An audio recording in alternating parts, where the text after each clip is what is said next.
My name is Owais Naeem. Our business is called Potomac River Orthodontics. We serve the Woodbridge, Dumfries, Manassas, and now pretty soon here Falls Church communities. And let me pass it to my wife. Hi, I'm Diana. I'm a general dentist. We work together but separately. Technically, I'm under a different name. So I say I work with Potomac River Ortho just because I love the name, but I'm also with the general dental office and we share the same space, Naeem Family Dentistry. Awesome. And congratulations on the building of your third location, you said, right? Yeah, thank you so much. Yeah, in we Falls just Church. we just started that up. So we're super excited. So this will be our first venture into building our own space because we're pretty young into owning a business. We started in around 2023. We actually lived in Detroit for a few years and we moved back, but we both grew up in Virginia. Okay. So I actually grew up in the Dumfries Woodbridge area, and then Diana grew up in Fairfax. Okay. And so when we came back, it was we were like, okay, we're ready. Let's do our own thing. And we started the first two within my father's old location where he used to be a dentist. So the space was already made, everything was ready to go. We just kind of came in, updated things, made it a little more modern, and took it over. And then this new location will be the first one that's built by us, built from the ground up, built with our kind of touch and modern look that we're going for, which I'm really excited to show people once it's finally built and ready to go. Yeah, that's gonna feel so good when it's all done. Yeah. Yeah, that's amazing. Did you want to add something? No, I mean, so as a general dentist, I love arts and, being creative. And I got the chance to help update the offices, the current ones that we're in. So I'm like part-time dentist, part-time I'm doing the marketing and helping with the, aesthetics and the managing of the Potomac River Ortho brand. And then part-time mom. So I'm pretty much doing everything. Wow. Yeah, that's a lot. Yeah, but it's fun. Like, it's nice to do a little bit of everything. I always have the kids in the back of my mind while I'm doing everything. So that's the only, I guess that's probably not part-time. That's definitely full-time. But yeah, I mean, it's fun. I'm enjoying it too. And being able to have a career that I can do part-time as a dentist, it's been great. And marketing and managing, I do a lot from home as well. Awesome. All right. Well, take me back. Give me an overview of your journey, kind of how you got to this point.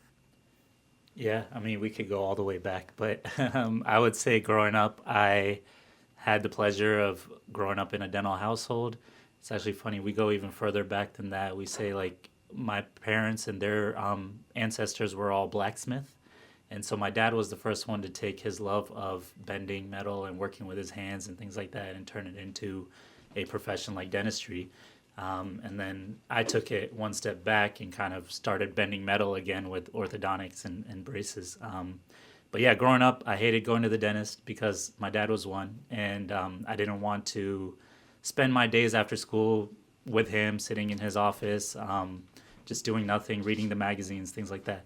So as I got older, though, it became pretty evident that it had everything that I wanted. I was able to work with my hands. I was able to do the science and the knowledge that I had from my background and use my love for science and just working with people and talking to people daily. So I feel like it kind of became the best solution for me. And my dad was like, I was telling you this from day one. Why didn't you listen to me? But we're all horrible about listening to our parents. Yep. So yeah, went to dental school. And then as I was in dental school, I was like, hey, you do everything. You're a super dentist. Is there anything you recommend that I should do? And he was like, if there's one thing I don't really know how to do, it's braces, it's Invisalign, it's orthodontics. So I would recommend going into that. And so that's what I pursued. And I was blessed to get into a program where they only accept 4 people each year. Wow! Congratulations. Thank you. Yeah, it was a huge blessing. And while I was in dental school, I got to meet Diana. So yeah, I'll let her continue. Yeah. So to add to that, I mean, I always told him, like, you're lucky your dad was a dentist because I never had anyone in my family whatsoever that I, was in dentistry. There were doctors, there were pharmacists, but it's a very different field.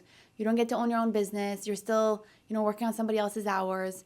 And I told him, like, I would love for our kids to be able to grow up in our offices too. You know, we can still be at work and then they can kind of do their homework. They can hang out. They can kind of just look around and enjoy the atmosphere. And he said, no, I hated growing up in a dental office. I'm like, yeah, but back then the atmosphere wasn't really set up for that, you know? Now it's like you can, you know, vibes are whatever, you know, everybody's talking about the vibe and the atmosphere and how they feel and the emotions around being in a certain space. So we want to create a space that is not just awesome for us, you know, for our patients, but also for our kids, that they actually want to come and they say, hey, I love going there. That's almost an extension of our household.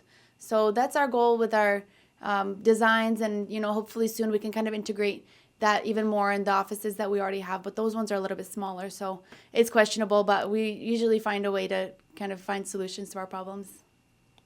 Yeah, that's great. And I'm sure with like your expertise in marketing too, it all ties together. And I'm sure that this is what sets you guys apart, right?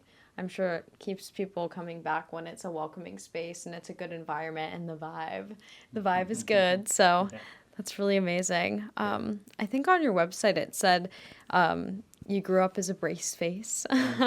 What do you think most kids and parents misunderstand about orthodontics, and how do you help change that perception? Yeah, I mean, I think there's a couple of things. One is orthodontics is painful, which, yes, we've all had orthodontics. We know that beauty is pain, and kind of moving your teeth through the body it definitely involves a little bit of discomfort. But what we tell our patients is it feels kind of like working out, and when you get really sore and your body's going through that same process of getting really sore, and then it gets better, and after like 3 or 4 days you're back to normal and everything feels great. So yeah, there is a little bit of discomfort, but it's very minimal and it doesn't last for long. The other thing that parents are always concerned about is food restrictions, not being able to eat the favorite things that they love to eat, taking a lot of time away from school, from work, and having to come in constantly. And I think that was kind of the old school way of doing things. Growing up, we would always be at the orthodontist. We would always have pokey wires, broken brackets, and we'd always have rules that we need to follow. But with the advent of technology and the way we're doing orthodontics now, especially with clear aligners, with Invisalign, things like that, we're able to avoid any pokey wires, any metal, any broken brackets, anything like that. No food restrictions. They can eat what they want. They can drink what they want. They just need to pop them in and out whenever they're doing it.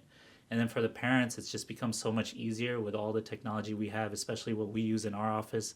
We use a lot of remote technology so they can reach us at any time. So not only is it more convenient, and I like to say you talk to me more than you used to when you were just bringing the kid every 4 to 6 weeks.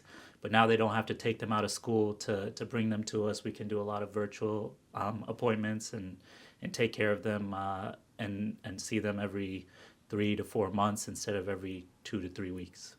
Wow. Yeah, that's great, because I'm thinking back to my time when I had braces years and years and years ago, and I feel like every kid with braces was going into the orthodontist, leaving school almost every week with a broken bracket and complaining about like this issue, that issue. So it's just fascinating to see how far technology has come, and it's great that you guys are integrating all of that, and you have like the Invisalign, because I know food restrictions are always like a big thing for kids too. So yeah, that's great. And the technology where like they can message you instead of having to come in every time, because that's another thing. People don't like to wait too long, and then you don't have like as backed up of an office, I'm sure. So for sure, yeah. And that's another reason why we do all of this technology, because I grew up in practices where it felt like a factory or it felt like a mill, where every day you're sitting in queue, you wait to be the next one up, and then you go into your seat, and it's a 5-second appointment where the doctor comes in, they talk to you, and then they leave, and the assistant is pretty much doing everything for you. So there wasn't really much one-on-one interaction, getting to know the doctor, things like that. And parents always left with questions, I felt like. So our style of doing orthodontics and kind of our goal with it is to be a boutique practice without the boutique prices. But what that means really is getting the patient in, spending quality time with them, spending as much time as they need, having a private setup where they get to just interact with us. There's not multiple kids sitting next to them, all wailing, all going through different process of tying their braces and stuff like that. But it's very one-on-one, very easy to get your questions answered, and to basically know that you're getting the right treatment each time, and it's being catered exactly to you, personalized the way you want it. And this way, you also get to get photos like regularly throughout the treatment. If someone has a question, they just submit the photo, and it's through the app. Everything is pretty easy. So I think that's been really helpful for parents to get that peace of mind, because I think as parents, like, you're always worried about your kids, and you don't know, is this normal? Is that normal? You can't really remember how it was when you had your own braces, if you even had braces. I think now more and more people are really into the aesthetics of having your teeth straightened, and not only the aesthetics, but also like the airway relationship and the health of it. We've had parents say, hey, my kid's not sleeping, I think that they have a really constricted airway. And we're like, yeah, you know what, they do have a really constricted palate. That's something that could be expanded, etc. So there's always something, and parents are more aware now with social media, and just being more connected to different stories that might not be in their community but could be somewhere they see online. Yeah, and it's great that you guys as parents are able to be empathetic to the parents that come in and really understand that experience and address that as the parents' needs. So yeah, I'm sure that sets you guys apart as well. You've turned something many kids dread, which are braces and orthodontic work and just dentistry in general, into something to celebrate. What would you say your secret to making treatments feel exciting and positive is? I think it's that one-on-one environment. I think it's having the opportunity to talk to your orthodontist at any point in the process. We celebrate. We do tons of things to make the kids feel happy and excited to be there. For example, one of the downsides to Invisalign was kids were like, oh, but I don't get colors on my teeth anymore. And that was a big part of braces growing up. So we started offering little stickers. So now you can put little stickers on your Invisalign, so you still get that experience of the colors and the emojis and everything there. So we try to celebrate on every step of the way, from the start to the finish. And then when they finish, it's a real celebration where we bring out a gong, we celebrate, we have we like pop bottles, we do whatever we can to get their dreams, to get, like, some of the things we focus on are their favorite foods that they didn't get to eat much of during this process. We'll make sure we know beforehand what they want, and we'll go out and we'll grab it, and the kids love that. So yeah, it's been a very personalized experience, but a very joyous and celebratory experience as well. Awesome. Yeah. Also, I would add that a lot of times we meet the kids at schools. Sometimes we go in for school events or presentations or career days. We do a lot of marketing events where we go out into the community, swim teams, different family functions, and things like that. So when we see the children and the parents in that environment where it's a fun place, and they're not having their first visit to meet us be in that environment of being in the dental office or an orthodontic office, it's more comfortable. And then they come in and they see us as a human being rather than a doctor who might be more intimidating. So I think they've had good experiences that way. A lot of times they're like, oh yeah, I saw you at that event, and their parents are comfortable with us because they get the time to talk to us and meet us in that very fun environment. And then they come in, and we always try to replicate that too. But, there's anxiety once they're in the chair. But, we try to get them to be comfortable beforehand, and it works. I think that they've been very happy to have met us that way, and they've trusted us as well. Yeah. Establishing that human connection before they sit down in the chair, I feel like makes the world of the difference, especially in the medical field. I think that sometimes it can just feel, sterile as it should, but like there's this weird separation between doctor and patient.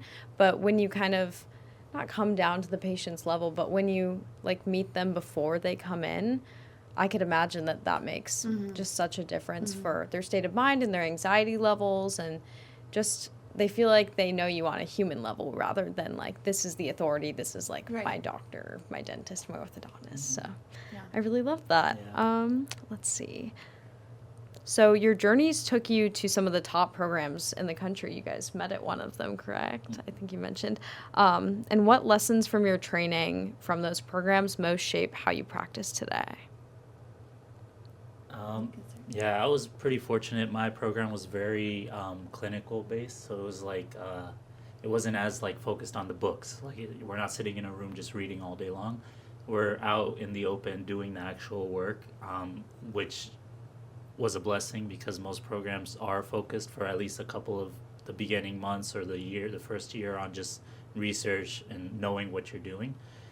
We were thrown in from day one, and so I think that prepared us a lot on how to interact, how to deal with patients, and then also how to do good clinical work that's going to make people happy and get the results that we want out of it along the way. So that was a big part of our education. I think, yeah, most places you go to when graduates leave, they'll say we didn't get much business education. We just were focused on how to do orthodontics, which is important. You should know how to do it. But at the end of the day, most people that are orthodontists are also business owners. And so that having that skill, having mentors, having people that you meet along the way that can guide you on how to run a business, how to answer people's questions, how to deal with complications, that's invaluable.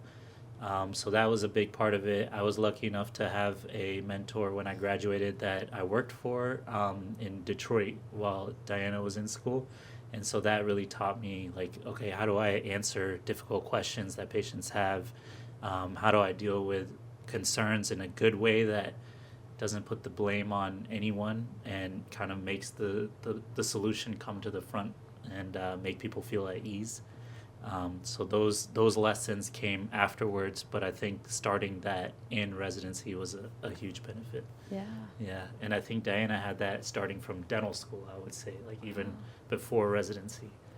Yeah.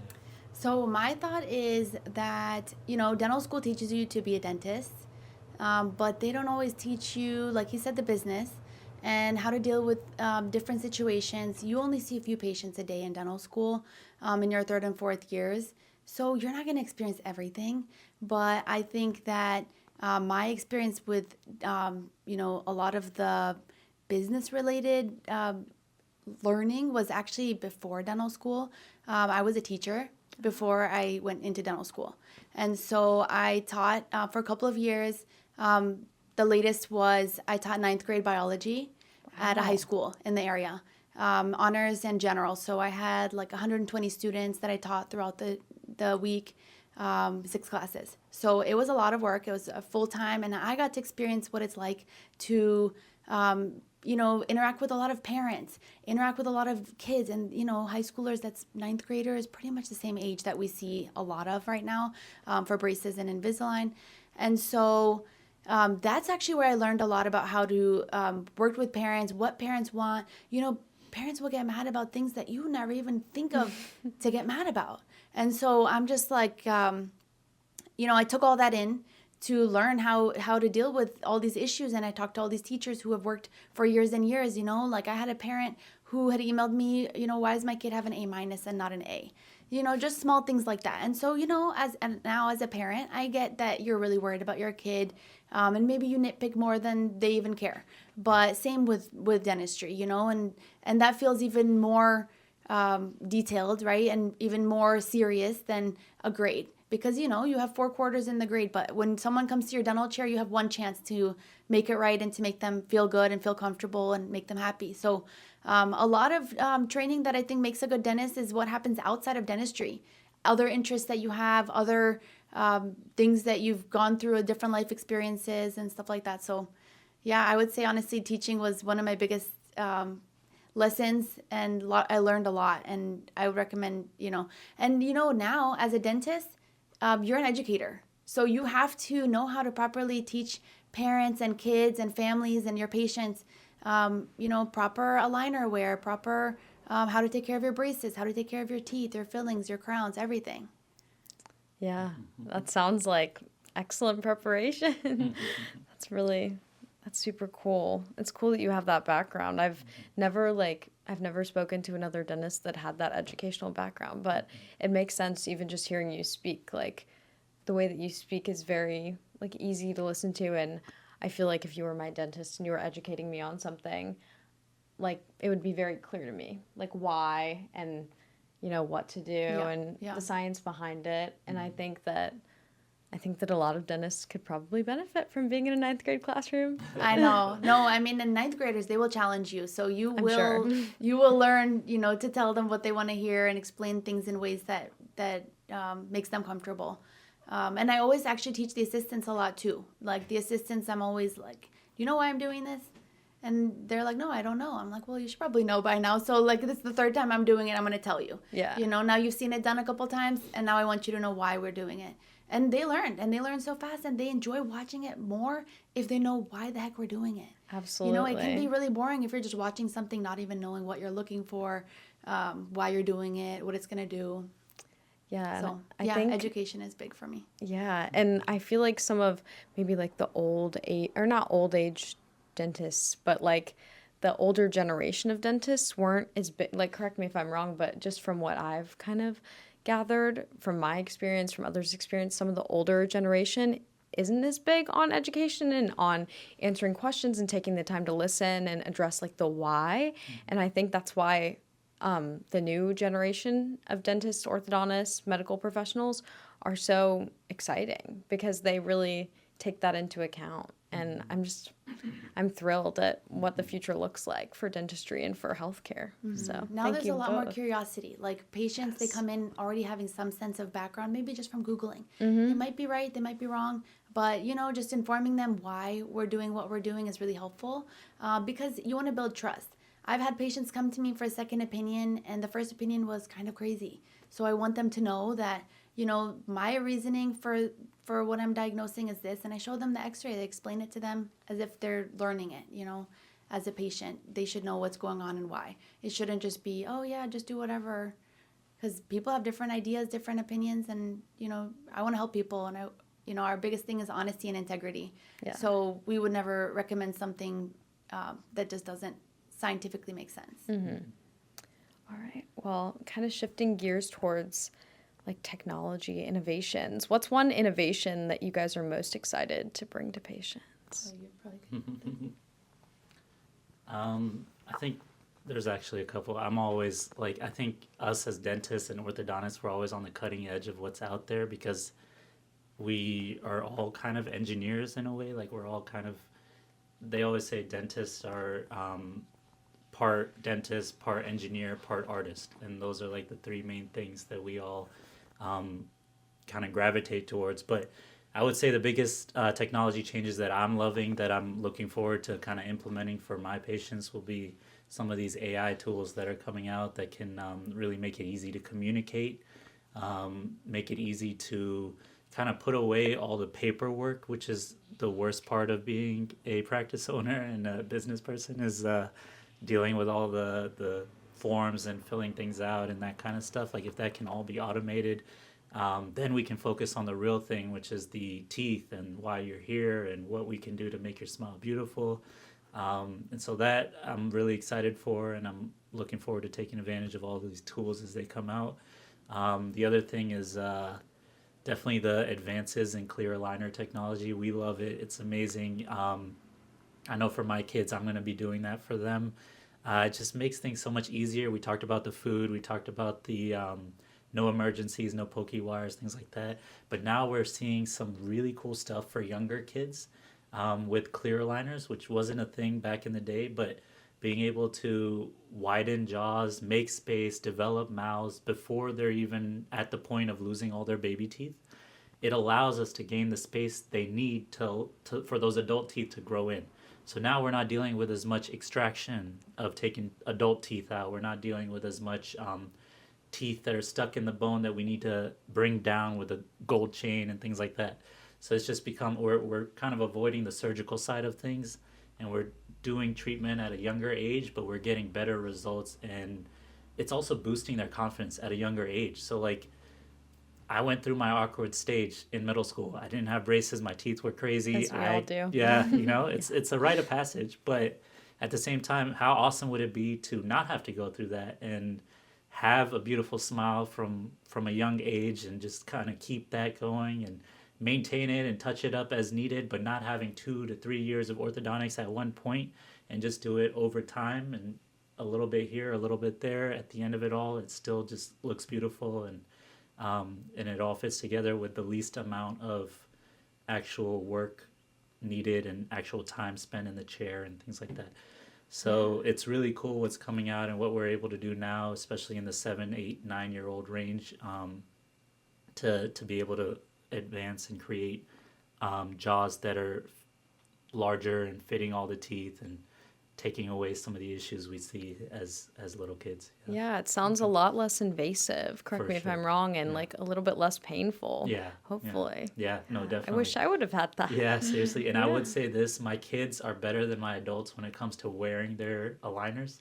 That's like the number one question parents say, like, what if they don't wear it? What if they lose it? No, the kids they follow the rules. It's the older kids, the adults that I have trouble with. Yeah. Yep. Yeah. Did you want to add anything for that one? No, I agree. That was pretty much summed it up. I think Yeah. he's really into all the latest technologies and always wanting to learn the latest. And it's nice because as a young orthodontist, I think that people might think, oh, he's young, he's new, he doesn't know what he's talking about. But actually, he knows more because it's the most updated, most latest technologies are being used, and it's not the old school methods anymore. And parents have actually been really impressed when they come in and they talk to him about the way he's gonna do the treatments. They love it, and then they see the difference because they have some kids who've gone through maybe an older orthodontist, and then they have the younger kids go through him, and they're like, that was so much easier. So they recognize the difference. Especially those parents who've seen both, or parents who had braces as kids. Yeah, really that fresh perspective and that passion Exactly. too. I can Yeah. tell you guys both have such a love for this. So I'm sure that your patients love you. Orthodontics is as much about art as science. And one of you said something kind of about like the artistry, maybe when you were talking about like marketing too. How do you blend precision and creativity in your work? Yeah, we've got a Canva Pro subscription. We are big on Instagram. We try really hard to make good content that is relatable, but also funny, but also sends a message and educates people. We try to stay away from the dancing and all of that stuff. We're not big dancers, but we definitely try to have fun, but also educate at the same time. And then I think just the way we do our marketing, the way we do certain things, we knew coming into this that we were new, we were younger. We have a lot of great people that work near us that are so and so, like, quote unquote competitors, but we don't consider anyone a competitor. They're all friends, they're all peers, they're all people that I've known growing up, especially since I'm working in the area I grew up in. And so they've got years of experience, they've got years of patience under their belt, they've got so much knowledge and expertise. And so we knew we had to be a little bit different. We had to find little pockets where maybe they hadn't had captured all the market or that kind of thing. So we kind of focused on being a little creative with our marketing, the way we reach out to people, the people we get in touch with, and the communities that we work with. So yeah, I mean, we love the swim teams, we love the HOAs, we love the mom groups, the Facebook groups. We do some cool stuff. We had a grand opening in last year, and it was at our office in Manassas, and we had a camel come, and we got this really cool ice cream truck that like everyone talks about on all the group chats. And so they came. So with the camel and the ice cream truck, there was no reason for anyone not to stop by. And so like, just little marketing campaigns here and there where we can just kind of capture people's attention, and because there's only so much attention people have in the world. And if we can just get 5 seconds of it really quickly to make sure that we exist and that we're out there, that goes a long way, I think. Yeah, we had somebody comment on our Instagram post about our grand opening, and we had the camel, and a kangaroo was there too, by the way, just like a little pocket kangaroo, you could just hold him. And someone said, oh, is this a dental office or a clown show? And I'm like, that's awesome that you can't tell the difference. Yeah. That's the point. Like, that's what we want. We want gets you to them know. talking. Yeah, Yeah. that like you can't tell. I know he could tell, and I know it was just a snarky comment, but I love that. I'm like, if you can't tell what it is, then that's exactly the point. That's what we want, people to come in and feel comfortable and think that's such a fun atmosphere. And we've had a lot of patients say, oh, we saw your grand opening, or we were there. That was so much fun. You guys are so cool. So we want to come see you. And they come and they love it. So another thing I think about precision is like, when you know your work is going to be posted on Instagram and you know you're going to show people the before and after and the results, you know that you have to do a really good job, Absolutely. There's no hiding it. There's no shabby work, You have to have everything, not only, please you and please the patient, but please the general public. And the general public is very quick to scrutinize anything. But I think that we are more picky than our patients. We've had patients say, okay, I'm done, take off my braces. And we're like, but wait, there's a little bit more we can do. And they're like, so sometimes we can convince them to just do a little bit longer, stay in treatment for a couple more months just to perfect everything. Because, it might be okay to them, but to us, you're in this treatment for, a year to 2 years and you spend a lot of money on it. It should be right. It should be done right. You don't want to grow up a couple years later, say, this one tooth is really bothering me. I wish I would have just fixed it from the beginning. Yeah. Yeah, and I mean, part of that is also like we will bend over backwards to make sure that the result is exactly what you want and exactly what we want, because we want to make sure that not only do you love it, but also that it's ready for the world to see, because every patient that comes through our office is a walking billboard for us. And so anyone that sees them in the street, we want them to notice that patient and be like, wow, that smile is gorgeous. Where did you get it? Oh, we got it at the pros. And so that's kind of the thought process behind it, and partly why we named ourselves Potomac River Orthodontics, because we love the acronym PRO, and we want yeah. everyone to smile like a pro, and that's what we stand for. So yeah, that I think that precision and that artistry really comes through in the work that we do, and then outside of that, in the marketing that we do and how we try to capture people's attention as well. Yeah. And I was going to ask you both, like, what it means to create a smile that leaves a lasting impression, but you really captured it with that. Like, people walking down the street and they have these perfected smiles, and it's because of your attention to detail and your high level of care. So that's really amazing. Yeah, and on our website, we kind of highlight the main things that we look for in a beautiful smile. And I mean, everyone has their own thoughts and their own opinions on what they like, but this is kind of the thing that I'm drawn to when I see a smile, and every orthodontist leaves a little bit of their own touch in every patient that they treat. And so I have friends who work on the West Coast, and they do these gorgeous, beautiful smiles. I'll show you after this. The results are amazing. And I was like, there's no one on this side of the coast that's doing something like this that I've seen. And so I'm like, I want to be like them. And so when I create my smiles, we call it specifically they're in Utah, the Utah smile, but really wide arches. Everything's super straight. Everything's even. The gums are even. So we just want it to pop. We want people to see you from a distance and notice that your smile is gorgeous. I think I've seen that term on social media, the Yeah. Utah smile. Yeah. Because it almost looks like unreal. Yeah. But it looks good. Like, It it looks looks good. natural, but it's like very perfected. Very so perfected. Yeah, very natural. It's the wide smile arch. Yes. And honestly, that helps with, breathing. It's healthy, rather than having a really narrow arch. When we widen that arch, it's really appealing too. Just, Yes. you can see more teeth when you're smiling. It's a more full smile. Your cheekbones are, accentuated and supported. So you feel it's a full face. It doesn't look, hollowed out or anything. All right, so my next question, just a few more. You guys run this practice together as a team. How would you say your different strengths complement each other? We definitely have different strengths. Yeah, go ahead. What are your strengths?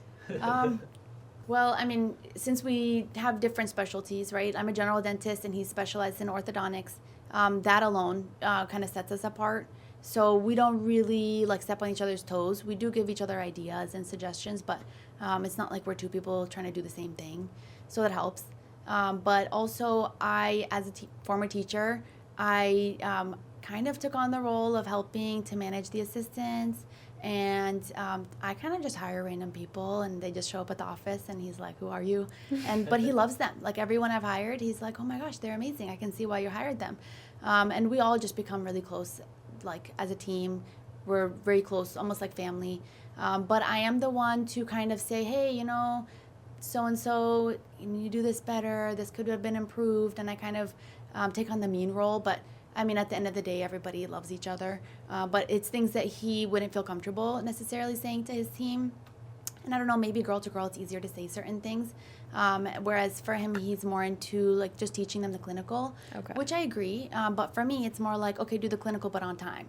Or do this, but, take the extra step to help the patient, make sure the patient was, felt fully accommodated. I want the experience to be great.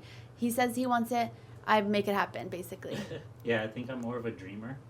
Like, I'm more of the vision kind of guy. Like, I have this dream, this vision. I see posts, I see what other people are doing, and I get ideas from it. And I'm like, okay, how can we implement this one new thing and make it work for us and make things more efficient? I'm kind of like, I like to put myself in the shoes of the patient. If I were a patient, what would make this experience the best possible? And then I'm like, okay, now implement it. Like, Okay, make now this help dream- me. Yeah. It's a great dynamic, Yeah, though. yeah. And you guys have been So, very successful, so yeah. congratulations. Thank you, thank you. Yeah. Is there anything else that you wanted to touch on that I didn't ask you or anything like that? Any advice to anyone maybe wanting to pursue dentistry or orthodontics? Yeah, I mean, no, we allow kids to come in anytime. We've got tons of high school age kids coming to shadow, and we just Oh, wow. give them specific times of the day to come in, because I know what it's like. I was in their shoes at one point, and I want them to have the opportunity to at least learn about it. And maybe it's for them, maybe it's not, but they learn about the fun part of it. They also learn about the hard part of it, which is the business side of like, okay, if this patient cancels their appointment, how many mouths aren't going to get fed today? Like that kind of thought process. It's something that a high schooler doesn't really necessarily think about, but a business owner definitely has to. So I want them to experience that. So we invite anyone who wants to come shadow us to just shoot us a message and come by and we can show them the ropes. But yeah, other than that, I mean, our whole thing, the way we do things is it's all kind of guided by our faith. That's kind of what brought us together to each other, and the leading principle of that is honesty, integrity, do good to others, and good will happen to you. And so, every friend, every relationship we make, everything we do is guided by that. And so, I think as long as you kind of have your principles and your values embedded in what you're doing, there's no way you're gonna fail. And so that's kind of our mantra and what we believe We and don't so depend far. on people. We just kind of depend on God. If God is gonna, God is the one that's gonna sustain you. So that's where you're gonna get your patients from. It's just all fate at the end of the day. If a patient is meant to be treated by you, then they're gonna come to you. Of course, we put in our effort and our time, and we do marketing, and we spend money on events, and we do a lot of. We go to schools. We spend a lot of our time in the community, but at the end of the day, I mean, whatever's meant for us is what's going to come to us. So, and we believe that, and we understand that. So when something doesn't work out, or, we feel like we're, short on our goal for the month, we're halfway through the month, we're like, it's fine, whatever's meant for us will come. And if we don't reach the goal that month, the next month we might double it. And that's happened many times, and we just notice every time, like, what a blessing. And it's just because we depended on nothing but God. So we've been very successful in that. I mean, it's a startup, it's hard, but we have to, sit back and look at how far we've come. And I keep telling him, like, don't be hard on yourself. Look how far you've come. You would have dreamed of something like this just a couple years ago. And every month we improve. Something gets improved, whether it's, efficiency or patient experience or something in the office. We upgrade something and make the experience even better. So just, having that faith and being thankful, and every time something good happens, you just have to recognize it. Yeah. That's And then, super. Oh, yeah. sorry. And then just kind of integrating that back into our family and they talk about work-life balance. For us, it's all about work-life integration. How do we make it work together? Because there's no balance. It's all like life and work are both together at all times. And we agreed to that. That's what we decided when we started the decision to open this practice. And so we're like, let's bring our kids in. Let's take them to events. Let's have fun with them. And those are the moments that we cherish. So it's not like, it never really feels like work. It just feels like life. Yeah. Yeah. And people love to see our kids at events. They're kind of like, oh, you guys are real people too, you know? Yeah. And Sure, I yeah. love bringing my kids. They, you know, it's a community event. You know, if we go for some kind of, like, you know, there was a Jubilee event where there's a bunch of tables set up, like hundreds of tables. You know, we take turns. We hang out with the kids. Some of us, you know, walk around with the kids. Someone's at the table. We just make it fun. You know, we don't just sit there because it's a long event. It's like from like 10 to 5 or 6. I mean, you can't just sit at the table the whole time. And we take our kids, you know, they go get their face painted. They go, you know, buy some popcorn and enjoy it too. So that's why work-life integration is just what works for us. And we want to bring our kids places. We don't like to just leave them all day long and then just see them right before bedtime. Yeah. You know, we like to be able to stop by at the house right before lunch. Right out, you know, during lunchtime, we go eat with our kids. So it's fun, and we enjoy it. And I think our kids like to kind of see what we do too. Yeah. They're 1 and 2, so they're really little, but they're definitely getting an idea of what it's like to be at the office. Yeah. They have their toy room in the office too. I love that you guys set that example to your kids as well for having a work-life balance, because I think that that's kind of rare, or it can be rare. Yeah. And Not I a big deal. especially love that you guys lead with kind of your foundation of your morals and your faith. I think that's really beautiful as well. So thank you both for coming on today and talking to you so me. much. Thank I you so learned much. so much, and I'm sure this is going to be a great episode for people to listen to and get to know you guys even more. Thank you. Appreciate it. But yeah, Thank you. thank you so much for coming Thanks on. for your time. Thank you guys.